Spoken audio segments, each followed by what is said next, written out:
भारतीय मूल की अमेरिकी अंतरिक्ष यात्री सुनीता विलियम्स 19 मार्च को अंतर्राष्ट्रीय अंतरिक्ष स्टेशन से पृथ्वी पर लौटेंगी और लंबे इंतजार के बाद शुक्रवार को स्पेसएक्स के रॉकेट फॉल्कन 9 ने भारतीय समय के अनुसार सुबह 4:30 बजे सफलतापूर्वक उड़ान भर ली है।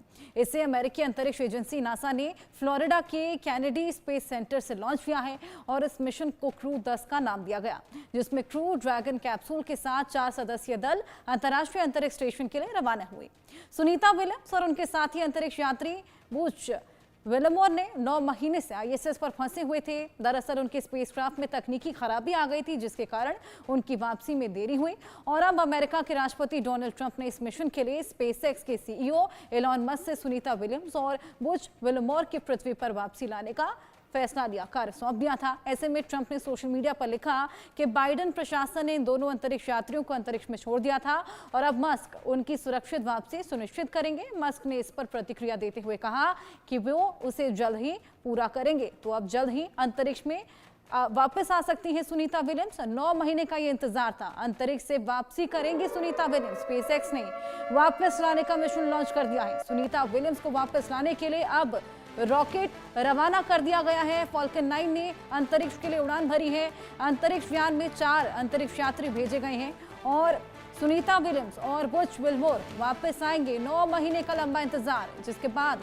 स्पेस स्टेशन में सुनीता विलियम्स जो कि फंसी हुई थी, अब उनकी वापसी आने की खबरें सामने आ रही हैं। जून 2024 को अंतरिक्ष में ये दोनों गए थे। सुनीता विलियम्स 19 मार्च को अंतरिक्ष से रवाना होंगी। ट्रंप ने विलियम्स को वापस लाने की जिम्मेदारी अब एलॉन मस्क को सौंप दी है। स्पेसएक्स ने इसकी जिम्मेदारी उठाते हुए अब वापसी का पूरा प्लान तैयार कर लिया है। रॉकेट फॉल्कन जो कि अब रवाना हो चला है, कैनेडी स्पेस सेंटर से रवाना हुआ है और अब जल्द ही सुनीता वापस लौटेंगी। 9 महीने के इंतजार के बाद टेक्निकल फॉल्ट की वजह से 9 महीने से वो स्पेस में अटकी हुई थी और अब आखिरकार फाइनली उनकी और उनके साथी की वापसी यहां पर सुनिश्चित कर ली गई है और खुद ट्रंप ने इसकी जिम्मेदारी उठाई है। तो जल्द ही अब वापसी होने वाली है सुनीता विलियम्स की। और किस लिए वो फंसी थी, क्या कुछ हुआ था, आइए ये आपको समझाने की कोशिश करेंगे ग्राफिक्स के जरिए। 9 महीने से स्पेस स्टेशन पर वो फंसी हुई थी। 9 महीने का ये लंबा इंतजार जो कि अब आखिरकार खत्म होने वाला है। बुच विल्मोर भी सुनीता विलियम्स के साथ ही थे।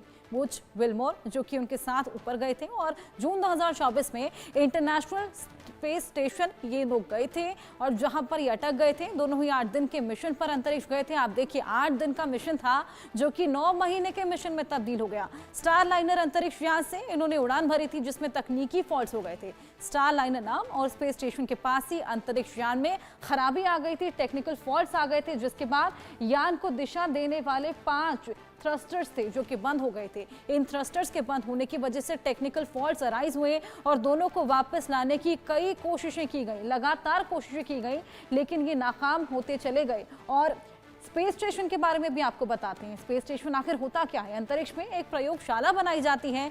रूस, फ्रांस समेत 18 देश हैं जिन्होंने मिलकर इसको बनाया था और ऐसे में पृथ्वी के चारों ओर चक्कर ये लगातार रहता है। ये स्पेस स्टेशन चारों ओर चक्कर लगाता है पृथ्वी के। पृथ्वी से 330 किलोमीटर से 425 किलोमीटर की ऊंचाई पर ये चक्कर अब भी लगा रहा है। करीब 90 मिनट में पृथ्वी का ये एक पूरा चक्कर लगा लेता है। 90 मिनट में पूरा चक्कर। ऐसे में 2 नवंबर 2000 को पहली बार अंतरिक्ष यात्री यहां पर पहुंचे।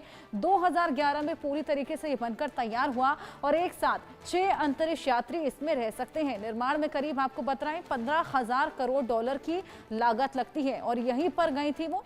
कब से लेकर स्पेस में वो कब तक फंसी थी, आइए ये भी आपको समझाने की कोशिश करें।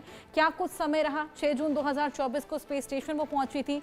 2024 6 जून और स्पेसक्राफ्ट में खराबी आ गई, टेक्निकल फॉल्ट आ गए। जो 5 थ्रस्टर्स थे वो खराब हो गए, जैसे कि हमने आपको बताया। 13 जून 2024 को वापस उनको आना था, 13 जून 2024, और धरती पर वापसी उनकी संभव नहीं हो पाई। तमाम कोशिशें यहाँ पर की गई, लेकिन उसके बावजूद उनको वापस लाना बेहद मुश्किल हो गया।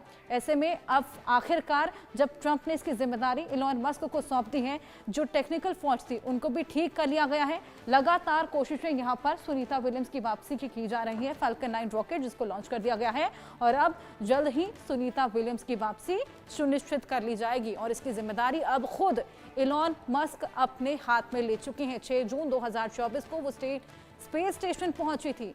आप खुद अंदाजा लगाइए कितने लंबे समय से वो फिलहाल स्पेस में है। अब तमाम कवायदों के बाद आखिरकार उनकी वापसी होगी। मिलिंद राज वैज्ञानिक और सूर्य प्रकाश वैज्ञानिक हमारे साथ जुड़ चले हैं। बहुत स्वागत है आप दोनों का। सबसे पहले मिलिंद जी मैं आपके पास आऊंगी। जिस तरीके से 9 महीने का लंबा ये इंतजार रहा, बेहद छोटा सा मिशन था, 9 महीने के लंबे मिशन में ये तब्दील हो गया, तमाम टेक्निकल फॉल्ट्स यहाँ पर देखने को मिली थी। ऐसे में नासा पहले से ही क्यों नहीं प्रिपेयर था वापसी को लेकर? देखिए, इसमें ये बहुत ही अनएंटिसिपेटेड प्रॉब्लम आई थी। जो बोइंग स्टारलाइनर की अगर बात करें, पहले तो ये डिसाइडेड था कि 8 दिन में पूरा मिशन पूरा हो जाएगा, पर कुछ ऐसी तकनीकी खराबियां आई जिसके बारे में कोई भी उसको एंटिसिपेट नहीं कर पाया, यानी कि वो फोरकास्ट नहीं कर पाए थे कि इस तरह से हीलियम लीक आने लगेगा। क्योंकि जो स्टारलाइनर है जिसमें भी फंसे हुए हैं हमारे जो सुनीता विलियम और बच विल्मोर, तो ऐसे इंसिडेंट्स एक तो बहुत रेयर इवेंट होते हैं, और दूसरा ये ऐसी खराबियां थी जिनका कोई सोल्यूशन पहले से भी एक प्रिपरेशन नहीं होता है। और ये 9 महीने का जो सफर स्ट्रेच हुआ है, ये बहुत ही लंबा एक पीरियड होता है। स्पेशली कोई एक स्पेस में फंसा हो, क्योंकि उसके लौटने के बाद तरह तरह की प्रॉब्लम्स और शुरू होती हैं एस्ट्रोनॉट्स के साथ, और जैसे कि बेबी फीट और वगैरह वगैरह। तो इसीलिए ये अनएंटिसिपेटेड एक कोर्स ऑफ इवेंट था जिसमें एक टेक्निकल फेलियर हुआ था। तो इसलिए नासा नहीं प्रिपेयर्ड था इस चीज से, और प्रिपरेशन के तौर पे जो टेक्नोलॉजी जो वापस इनको लाने के लिए लाई जाएगी वो अब, क्योंकि कोशिश शुरू से ही चल रही थी, ऐसा नहीं है कि कोशिश भी नहीं कर रहे थे, इसका पूरा प्रयास और एक road map, because space mission तुरंत तुरंत नहीं हो पाते हैं, इनमें बहुत लंबे लंबे समय लगता है, बहुत लंबा लंबा रिसर्च लगते हैं, और बहुत सारी टेक्निकल चीजें होती है। तो इसलिए ये डिले हुआ है। और अब उम्मीद है कि जल्दी ही एक डेट भी दी गई है कि उसके आसपास में ये आएंगे, मार्च 19 या 20 के। जी बिल्कुल। सूर्य प्रकाश जी भी हमारे साथ बने हुए हैं। सूर्य प्रकाश जी, इस बार क्या कुछ ध्यान में रखते हुए इस रॉकेट को लॉन्च किया गया है? साथ ही इस बार स्पेस एक्स ने भी जिम्मेदारी उठा ली है और फाल्कन 9 को लॉन्च किया गया है। क्रू 10 के नाम से इस पूरे अभियान को चलाया जा रहा है। कब तक आपको लगता है कि ये वापसी हो जाएगी? जो इन्होंने 19 मार्च की डेट दी है, ये टेंटेटिव डेट है। हो सकता है 19 मार्च को आ जाए, हो सकता है 2-4 दिन आगे भी लगें, क्योंकि जो हैंडिंग ओवर टेकिंग ओवर है उसमें भी कुछ अनप्रेडिक्टेबल सर्कमस्टांसेस क्रिएट होती है। तो लेट अस होप कि 19 मार्च को ही आ जाए या उसके 2-4 दिन आगे आ जाए।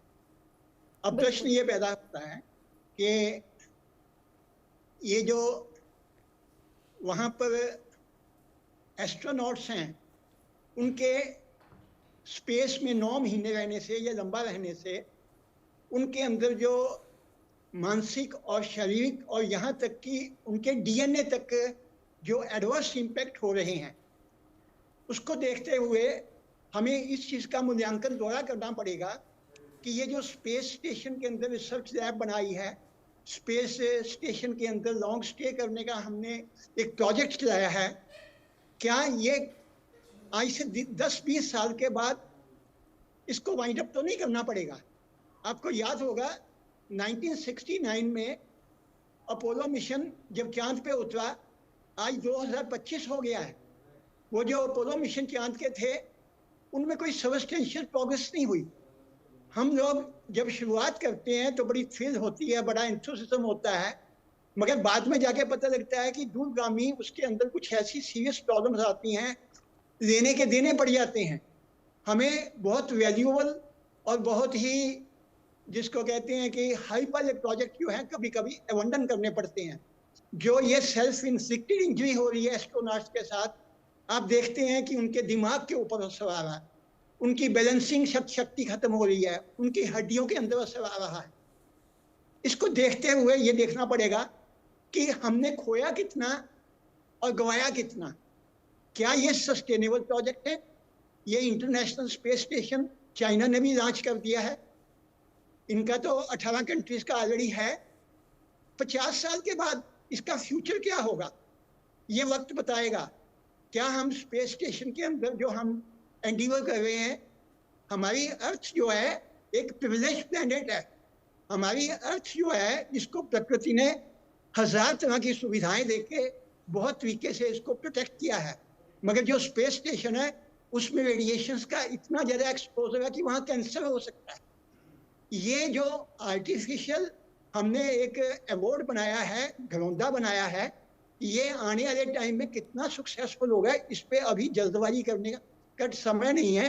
अगर कैंसर रेडिएशन से होता है, डीएनए चेंज होता है, हमारी हड्डियों की डेंसिटी चेंज होती है, हमारे रिफ्लेक्सेस फेल हो जाते हैं, तो क्या हम ये हठ योग जो कर रहे हैं, हठ योगी ऐसा काम किया करते थे कि वो अपने शरीर के ऊपर बहुत तरह के कष्ट सहते थे। ये जो हठ योग की प्रक्रिया कर रहे हैं, ये कितने दिन तक चलेगी, ये देखना बाकी है। बिल्कुल, ये बेहद बड़ा सवाल है सूर्य प्रकाश जी। मिलिंद, मैं आपके पास वापस आऊंगी। जैसे कि ये मिशन केवल 8 दिन का था और ये एट स्ट्रेच 9 महीने तक खिंच गया। ऐसे में मेंटली और रिसोर्सफुली आप हाथ मार के 1 महीने के लिए, 2 महीने के लिए कुछ ऐसी सिचुएशन हो जाए तो प्रिपेयर्ड रहते हैं, लेकिन 9 महीने के लिए सर्वाइवल किस तरीके से वहाँ पर किया होगा और क्या कुछ हेल्थ प्रॉब्लम्स उन्होंने फेस की होंगी? जैसे कि बताया भी जाता है कि बहुत लंबे समय तक जो स्पेस में रहते हैं उनकी हड्डियाँ गलना भी शुरू हो जाती हैं। जी बिल्कुल। तो मसल लॉस एक बहुत बड़ी प्रॉब्लम आती है और बोन डेंसिटी लॉस भी एक इशू आता है। दूसरा एक ये तो स्पेस रिलेटेड कई प्रॉब्लम्स होती हैं, जैसे कि अभी हमारे जो सहयोगी साइंटिस्टों ने कहा कि कैंसरस जैसी चीजें भी होती है because of the radiation exposure, क्योंकि वहाँ जो रेडिएशन का एक्सपोजर है वो बहुत ही ज्यादा खतरनाक लेवल पे होता है कंपेयर टू जो यहाँ पे अर्थ पे रहे। तो ये सारे फैक्टर्स देखते हुए एक और बहुत बड़ा इशू होता है उनके खाने और पीने का।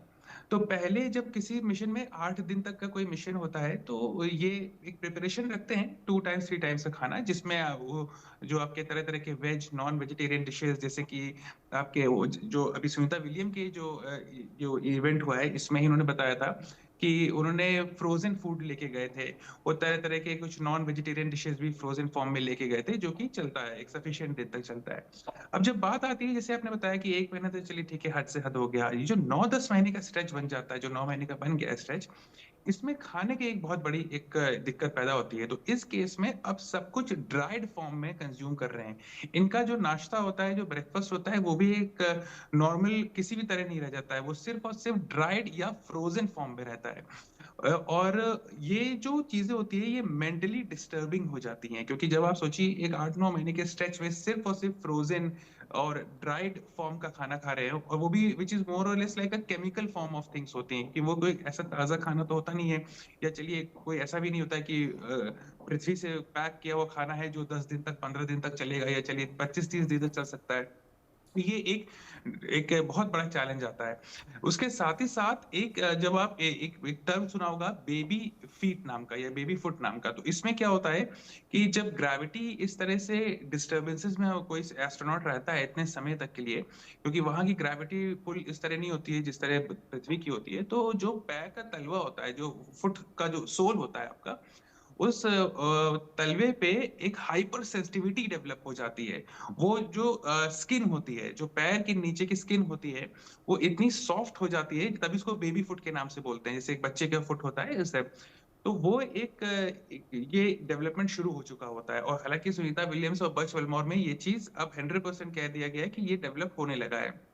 तो ये सारी चीजें बहुत एक ओवरऑल पैकेज ऑफ प्रॉब्लम्स बनती हैं हेल्थ के लिए, जैसे कि बोन लॉस हो गया, मसल लॉस हो गया, देन आपके एट्रोफी आती है, तरह तरह के आपके फटीग्स आते हैं। अभी ये जब पृथ्वी पे वापस आएंगे तब एक शुरू होगी एक नई चीज है, तब इनको डिजीनेस शुरू होगी, इनको एक एडजस्टमेंट करने में एक बहुत बड़ा चैलेंज लगेगा, कि क्योंकि यहाँ पे ग्रेविटी है, वहाँ ग्रेविटी का इस तरह का पुल नहीं था जिस तरह का अर्थ पे होता है इम्पैक्ट। तो ये एडजस्ट करने में अभी काफी लंबा समय लगता है, और इसके साथ साथ और भी तरह के मेंटल और फिजिकल रिलेटेड प्रॉब्लम्स बढ़ेंगी।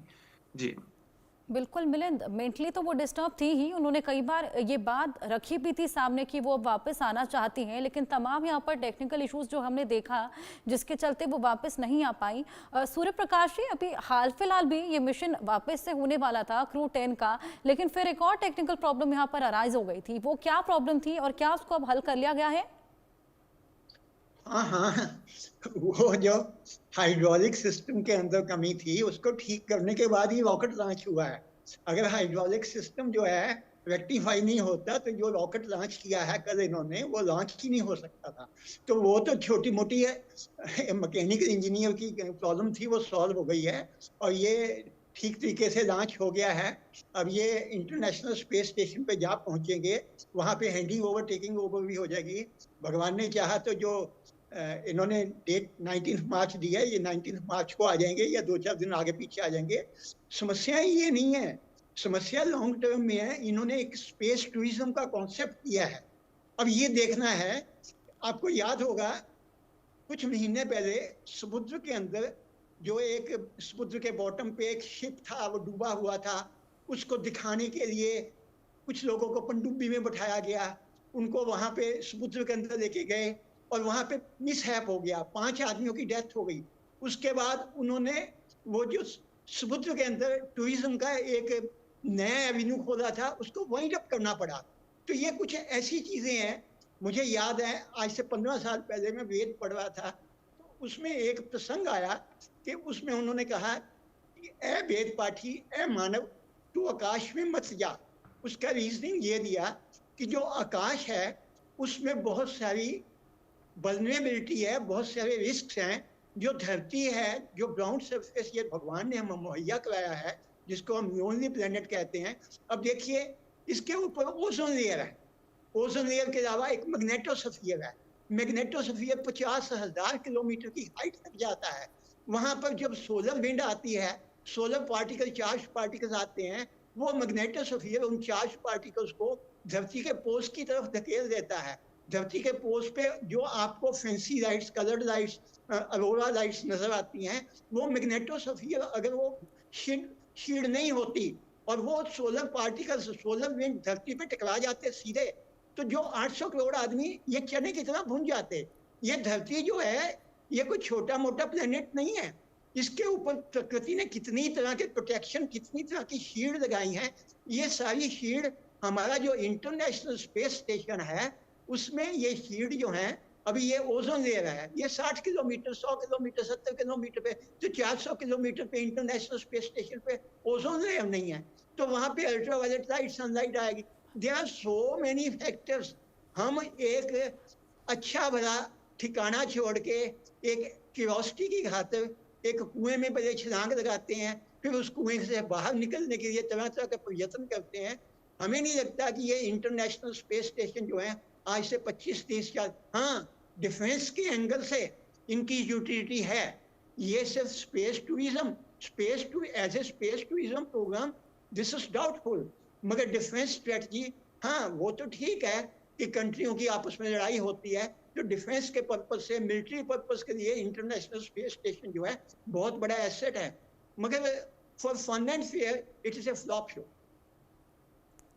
बिल्कुल मिलिंद, मैं आपके पास आना चाहूंगी। एक बार आप लेमन टर्म्स में दर्शकों को अगर समझा सकें किस मिशन, क्या पर्पस था उनका जब वो ऊपर गई थी। जी, तो सुनीता विलियम्स और बच विल्मोर ये काफी जाने माने और बहुत एक्सपीरियंस एस्ट्रोनॉट्स हैं। तो इनका, किसी भी एस्ट्रोनॉट का, बेसिकली कोई भी जो स्पेस रिसर्च करता है, जैसे अभी हमारे सहयोगी साइंटिस्ट कह रहे थे कि जो क्यूरोसिटी है चीजों को और एक्सप्लोर करने की, तो यही चीज है कि स्पेस एक्सप्लोरेशन यूएस में एक काफी इम्पोर्टेंट एक चैप्टर है, राइट। ये ग्लोबल कंपटीशन भी इसको तरह से देखते हैं और एक इनके ऊपर डोमिनेंस भी है, क्योंकि ये स्पेस में कहीं ना कहीं डोमिनेट भी करते हैं। तो ये एक्सप्लोरेशन और रिसर्च करने स्पेस में गए थे और ये 2 एस्ट्रोनॉट्स बोइंग स्टारलाइनर के उसमें गए थे, क्योंकि कोई भी एस्ट्रोनॉट जब स्पेस में जाता है तो वो एक पर्टिकुलर मिशन चैप्टर पे नहीं, बल्कि कई कई सब्जेक्ट्स पे लेके जाते हैं जिसके तहत वो रिसर्च करते हैं। तो ये स्पेस मिशन में जब इन्होंने जब स्टार्ट किया था मिशन, जो 8 से 9 दिन का था, तो इसमें ISS के ऊपर भी एक रिसर्च था, इसमें स्पेस के जो बाकी प्रोग्राम्स होते हैं उस पर भी एक रिसर्च था, जो कि सक्सेसफुल हुआ था, क्योंकि इसमें डेटा कलेक्शन और गैदरिंग और तरह तरह की और भी चीजें होती हैं, रिसर्च ओरिएंटेड चीजें होती हैं। बट जब जो एक हार्डवेयर ग्लिच आया, जब टेक्निकल फेलियर आया, जिसमें हीलियम लीक का बताया गया था, थ्रस्टर के इश्यूज बताए गए थे, तब ये मिशन जो था, क्योंकि मिशन का कंप्लीशन एक डेट होती है, ये मिशन कंप्लीशन डेट के बाद से फिर ये रुक गया था, क्योंकि ये वहीं पे ही अब फंस गए थे। तो ये लंबा स्ट्रेच इसीलिए शुरू हुआ था बिकॉज ऑफ हार्डवेयर इश्यूज। तो कोई भी एस्ट्रोनॉट जो होता है वो कभी ये सोच के नहीं जाना चाहेगा स्पेस में कि वो 9-10 महीने तक फंस के जाए, है ना। कोई भी ये, क्योंकि ये अपने आप में एक रिस्की इवेंट होता है, travelling to space itself is a risky event. जैसे कि अभी हमारे सहयोगी जो वैज्ञानिक है उन्होंने कहा था कि स्पेस ट्रैवल भी शुरू हो रहा है। तो ये नॉन एस्ट्रोनॉट्स के लिए स्पेस ट्रैवल शुरू हो रहा है, जिसमें भारतीय करेंसी की बात करें तो 4.25 करोड़ से 5 करोड़ का खर्चा आता है पर व्यक्ति, जो स्पेस में घुमाते हैं, मतलब ट्रैवल टूरिज्म कराते हैं। तो ये इसी सब के एक combination of research and exploration के लिए ये लोग गए थे, जो कि एक टेक्निकल ग्लिच की वजह से एक इशू बन गया। और अब उम्मीद है कि आने वाले कुछ ही दिनों में, यानी कि 19-20 मार्च के आसपास ये चीज वापस आएगी। जी बिल्कुल मिलिंद। सूर्य प्रकाश जी, मैं आपके पास वापस आऊंगी। जिस तरीके से अब नासा और स्पेस एक्स मिलकर पूरा ये मिशन चला रहे हैं, तो इसमें अभी स्पेस एक्स का क्या योगदान रहने वाला है? स्पेस एक्स ने पहली बार दुनिया के दूसरे बिजनेसमैन जो हैं उनको इंस्पिरेशन दिया है कि जरूरी नहीं कि सरकारी ऑर्गेनाइजेशन जैसे नासा है या रशिया का रॉसकॉस्मोस है या जापान का जाक्स है या इंडिया का इंडियन स्पेस रिसर्च ऑर्गेनाइजेशन है या चाइना का, जरूरी नहीं कि गवर्नमेंट स्तर पे ये सारे काम हों। ये प्राइवेट एजेंसियां, प्राइवेट कंपनियां, उनके लिए एक उन्होंने एक एग्जाम्पल सेट किया है एलन मस्क ने स्पेस एक्स से, कि जो काम सरकारी एजेंसियां नासा वगैरह कर सकती हैं वही प्राइवेट कंपनियां भी कर रही हैं। ये एंटरप्रेन्योर्स के लिए एक बहुत ही आई ओपनर और इंस्पिरेशनल प्रोग्राम है। ये बहुत एलन मस्क ने एक उदाहरण पेश करके दुनिया के बिजनेसमैन के लिए एक नया एवेन्यू दिया है। बिल्कुल सूर्य प्रकाश जी, मिलिंद जी, बहुत शुक्रिया आपका हमारे साथ